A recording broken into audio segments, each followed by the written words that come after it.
صلى الله عليه وعلى اله وصحبه وسلم. حقيقه احنا دايما كده يعني اقول لي هو الانسان يعني صلاته دي يضمن ان هي مقبوله عند ربنا؟ ما يضمنش حجه، ما يضمنش صيامه، ما يضمنش. طب لما قال لك يعني في حاجات كده لما تعملها مضمونه عند ربنا سبحانه وتعالى، من ضمنها انك تحب في الله، تبغض في الله. مجلس الاحبه ومجلس هو مجلس نوراني، بنتأدب فيه مع حضرة النبي عليه الصلاة والسلام. حاجات يعني إذا تحب الأخوان جعل لهم الله سبحانه وتعالى منابر من النور يوم القيامة. طب من يضمن وخلي قلبك كده مخلص ومنور بنور الله سبحانه وتعالى وبنور حضرة النبي، وأحب إخواني في الله سبحانه وتعالى زي ما أشرت عليها حضرتك، جزاك الله خير. بيذكرني قال في كتاب وصية الرسول صلى الله عليه وسلم، قال صاحب الروض الفائق: قدم أبو بكر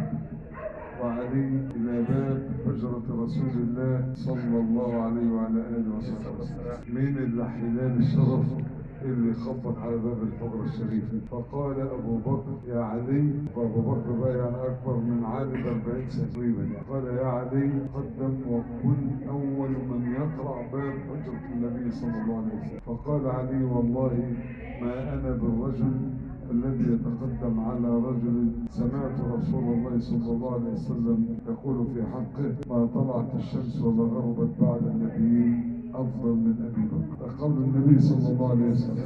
وقال أبو بكر: وأنا لست بالرجل الذي يتقدم على رجل سمعت رسول الله صلى الله عليه وسلم يقول في حقه: أعطيت خير النساء لخير الرجال. بالنسبة لسيدنا علي.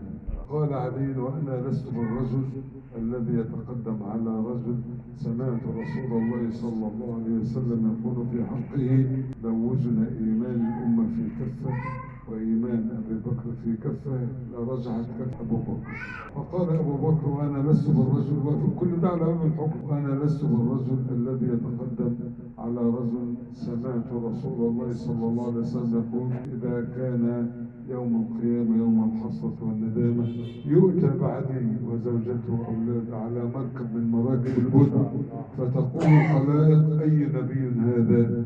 فيرد الله عليهم سبحانه وتعالى ويقول لهم: هذا حبيب الله علي بن أبي طالب. فقال علي: وأنا لست بالرجل الذي يتقدم على رجل سمعت الله عز وجل يقول في حقه: والذي جاء بالصدق وصدق به أولئك هم المتقون.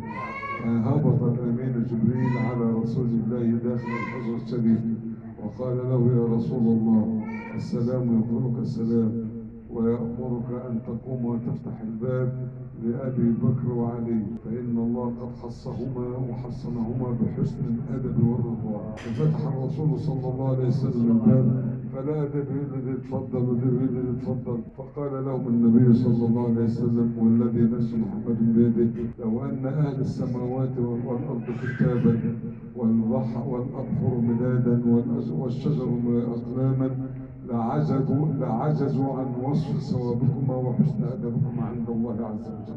فالحب في الله سبحانه وتعالى يوصلك مرتبة عظيمة عند الله وعند رسول الله، لأن هتبقى من حسن الخلق، هتبقى من حسن الخلق. وجزاك الله كل خير. النقطة الثانية اللي لفتت نظري قراية القرآن شيء عظيم جدا جدا جدا. قرأت مرة في كتاب إحياء علوم الدين لأبي حامد الغزالي رضي الله تعالى عنه إن الله سبحانه وتعالى قال لبعض الصديقين: إن لي عبادا من عبادي أحبهم ويحبونني، ويشتاقون إلي وأشتاق إليه، وينظرون إلي وأنظر إليه، ويذكرونني وأذكرهم، فإن حذوت طريقهم أحببتك.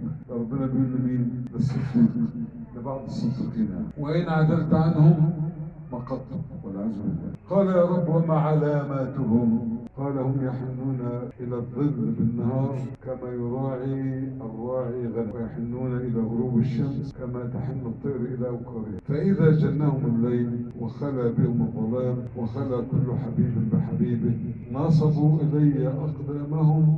دي بقى الحته اللي قاعد يشرح فيها ابو حامد الغزالي رضي الله تعالى عنه. نصبوا الي اقدامهم وافترشوا الي وجوههم وناجوني بكلام وتملقوا إلي بأنعام. شوف بقى يعني واحد يسأل كما شرح الراجل رضي الله تعالى عنه، يشتقون إلي واشتقوا إلي، يعني كيف أن العبد يشتاق إلى الله سبحانه وتعالى فلولا ويذكرونني وأذكرهم، فهو بذكر القرآن. نصبوا إلي أقدامهم وافترشوا إلي وجوههم وناجوني بكلام. كلامه هو مين؟ كلام القرآن، كلام ربنا سبحانه وتعالى، يعني أطيب كلمة وأعظم كلمة نزل من عند الله على سيد الخلق، على سيدنا محمد صلى الله عليه وعلى آله وصحبه وسلم. وتملقوا إلي بأنعامي، فكروا نعم، بيفكروا في نعم الله عليه، بيفكروا في نعم الله عليه. لأن لو الآية اللي بتقول بيسأل سيدنا عبد الله بن عمر بن الخطاب رضي الله تعالى عنهما، فبيقول له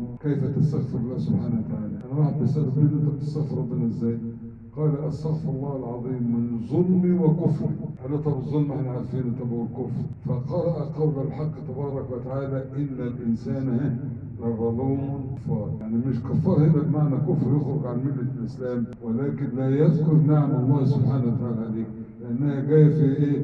آخر سورة وأن تعدوا نعمة الله لا تحصوها إن الإنسان لظلوم كفار. فهو ربنا قال في الحديث القدسي بتاعه ده للصديقين أو لبعض الصديقين، وتملقوا بعد ما يقروا القرآن بتاعه ويتدبروا معانيه. ده أجمل شيء، أجمل شيء في هذه الحياة الدنيا إنك تعمل لك ورد يوميا في كتاب الله سبحانه وتعالى، عشان ربنا سبحانه وتعالى يكرمك كرم الأولين والآخرين. حتى ولو إحنا مش عارفين المعنى، حتى لو مش عارفين المغزى، حتى لو مش عارفين، يعني ده إحنا بنقرا وبنتعتع وبنقلب ونقرا غلط مرة ونقرا صح مرة، ربنا سبحانه وتعالى هيفتح عليك فتوح العارفين وينور لك بصيرتك طول ما أنت ماسك في حبل الله المتين اللي هو القرآن. طول ما أنت ماسك فيه، بس خليك معاه، خلاصة القلب خليك مع ربنا سبحانه وتعالى، وربنا يكرمنا جميعا. والسلام عليكم ورحمة الله وبركاته.